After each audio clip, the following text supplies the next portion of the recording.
Hey guys, today I'm going to be reacting to a video called Top 10 Places to Visit in France 4K Travel Guide. Let's check it out. What's up guys, my name is Ryan and I want to show you some of my favorite places in the enchanting country of France. So here's my French top 10.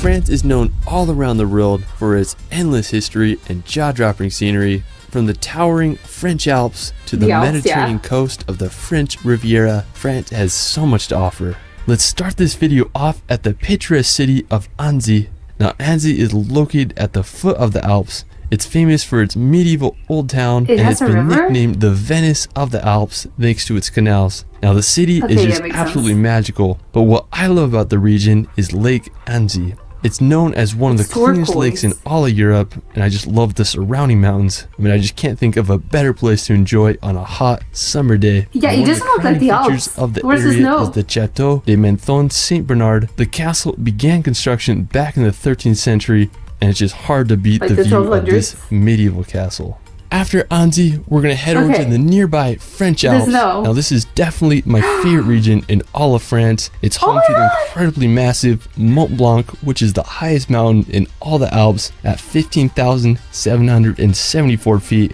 If you want to get a close-up view to Mont Blanc without the hiking, you can visit the Aiguille du Midi. Now special thanks to my friend Guillaume Rougelot for helping me out with footage. I'll link his channel in the description below.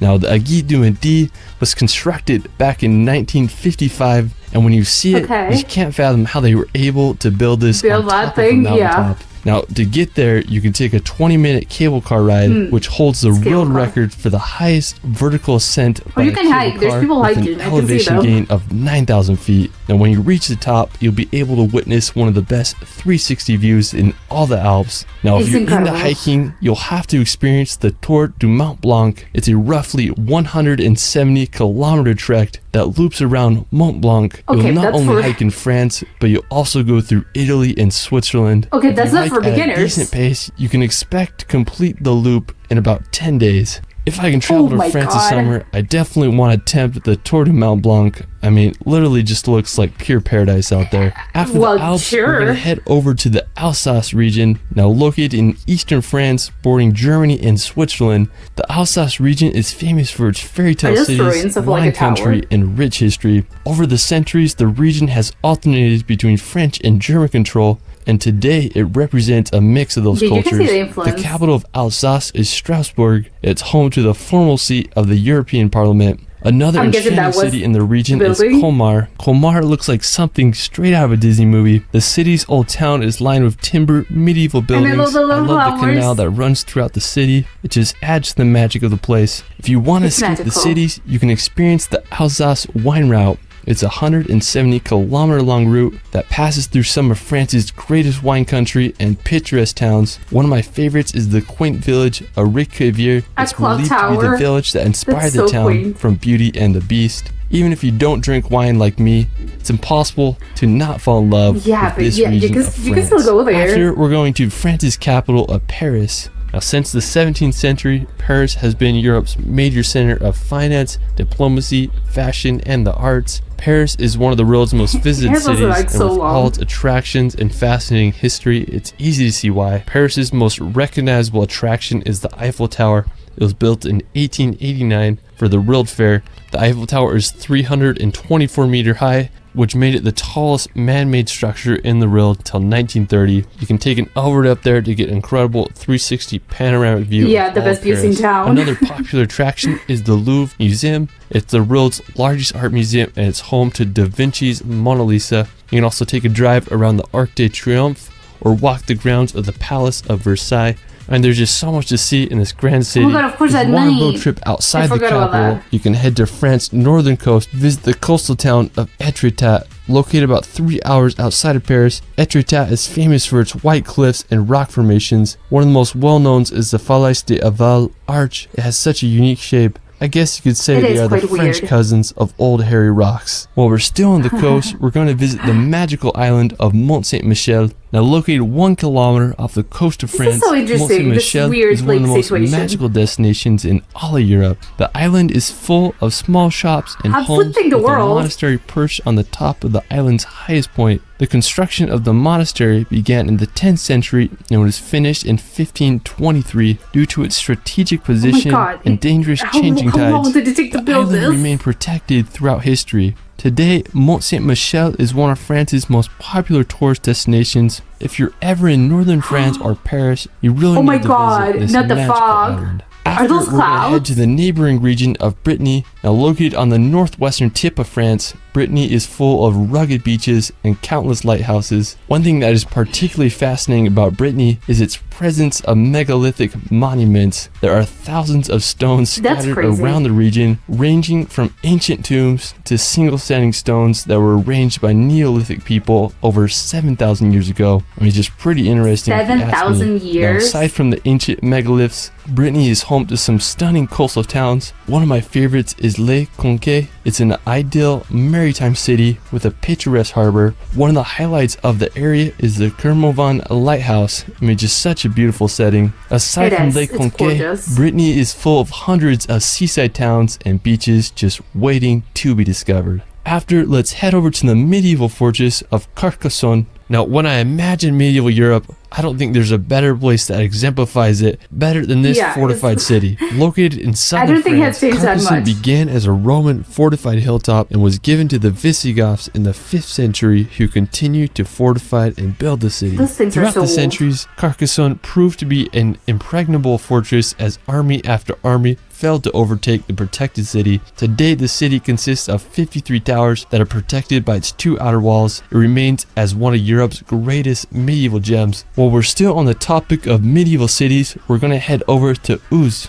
Now located about 2.5 hours from Carcassonne, Uzes is a small town with quite the medieval charm. What I love about Yeah, are Uzes those- is the Duke's that a Castle tower? has such a unique look to it. The main tower with its 4 mini spire gives off medieval vibes. Now while you're in Uzes, you can make the short 15-minute drive to the ancient Roman aqueduct Pont du Gard. It's over 2,000 ancient years old aqueduct. and carried water over 50 kilometers to a Roman colony. It's the highest of all Roman aqueducts and it's one of the most well preserved. How Another many nearby are place there to visit in the is world? Avignon. It's a stunning French medieval city full of intriguing architecture and history. After, we're going to head down to southern France to the French Riviera. Now located on the southeast corner of France, I have to say that the French Riviera is home to some of the world's best coastline. It's the perfect contrast between mountains and the Mediterranean Ocean. One Yeah, the stunning beach. city on the French Riviera is Menton. It's a stunning coastal city sandwiched between Monaco and the Italian border. I just love its ports with the backdrop of the Green Mountains. And compared to other And all popular those, like, cities on the Riviera, brick- such as Nice brick or Cannes, this buildings. one's not as crowded. So it's a perfect place to visit to Oh, escape okay. the crowds. Now, if you're looking for some medieval vibes, you can visit the nearby hilltop village of Ez. The village dates back to the 1300s, and when you explore the city, you'll feel like you're going back in time. You can hike to the summit on the town with a fortress on top, and you'll get some of the best views of the French Riviera. Is that well, like- that what's is it on for my top? France top 10. What's that? And there's just so many beautiful places that I couldn't cover in this Okay, what video, is this? so we'll have to do a part 2. Let me know where your favorite place is. Oh in my God, France in okay, the I wanna know comments what's below. that? I also started a relaxation channel where I post hour-long films with calm music to bring some peace and nature in your life. I did one on France. I think you'll enjoy. You can find me on TikTok and Instagram at shirley.films. It's Ryan, and we will see you later. Okay, like I want to know what was that like in the end, because it was like this weird sort of like, I don't even know, like a dune. I don't know what was that, but I definitely want to know. But as for the other parts of the video, it was I think a nice selection of, again, of like the city also, like the obviously Paris, you can't miss Paris, but there's also like all those little villages, little towns, a lot of like antique towns, a lot of ancient towns, and of course French Riviera and the Alps. I have to say, like, I love the ones that they were like the towns, like they were, I think the border the Alps, but they're not actually the Alps, if I understood it correctly.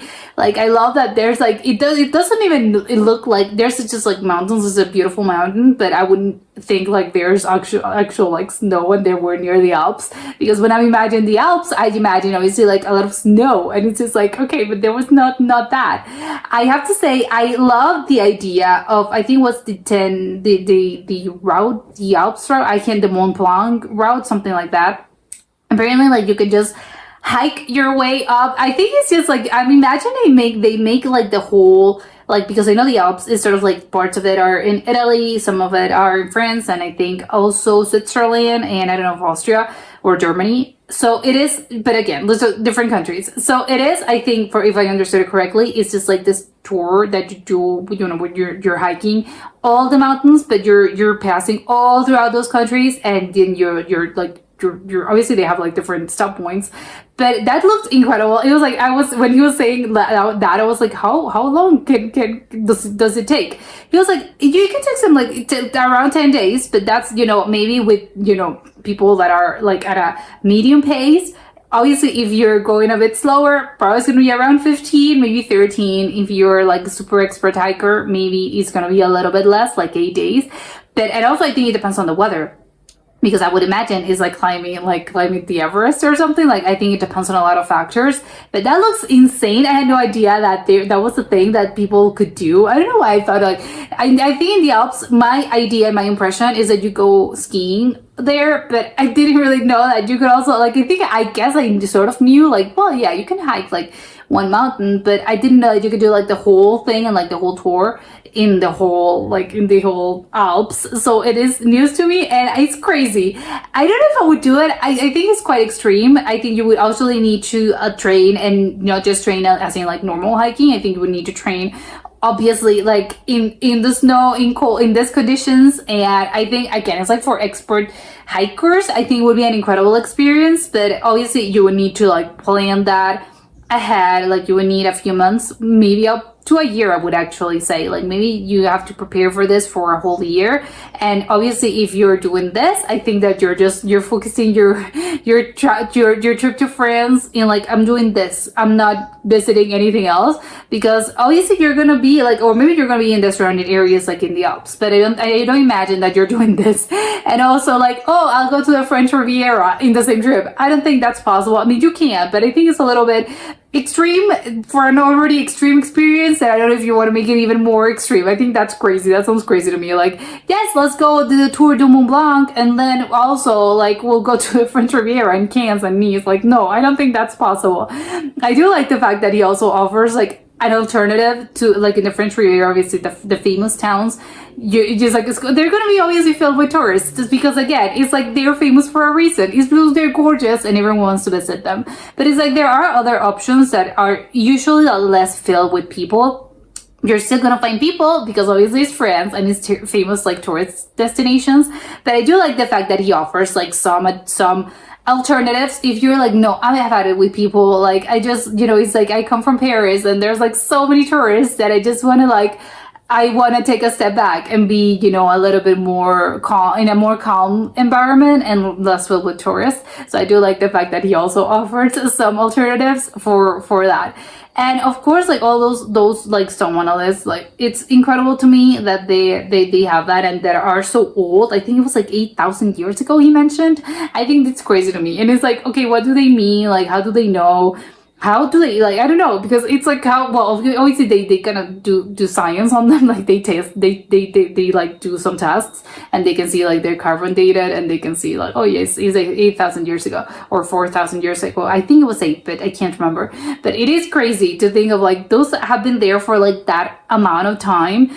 And like they're still standing. It's like, it's incredible. Is it because like the region is quite like no one lives there, or I don't know, because I'm surprised by, obviously there are so many towns and there's like, obviously it's huge, and always humans obviously are constantly like building towns. Well, maybe less so these days, but you know, throughout history people are constantly like building cities. So it is like, it's incredible that they have managed to be still standing, and there are so many of them. He mentioned like there's a lot of spots over there that do have those. So it is like, it's crazy for some reason to me to think of like, wow, in that amount of time, like 4,000, 5,000 years, like no one built over there. It's crazy, and I would love to know if it's because the region is like that, is a little bit uninhabited, like there's like people that live there but there's like the fewer density, or I don't know, maybe it's because it was sacred for people and maybe for a huge amount of like history, a period of history, they were like, no, there's like way too many people here, so and it's like, it's, but this is sacred, like this is I don't know, it's something religious, I don't know, something like that, and we can't build here, but would love to know the history behind it all. But yes, I would love to go visit all this. They were a little bit more than 10 places, but I would love to go and do this little travel guide. But that was it for today, and I'll see you soon. Bye.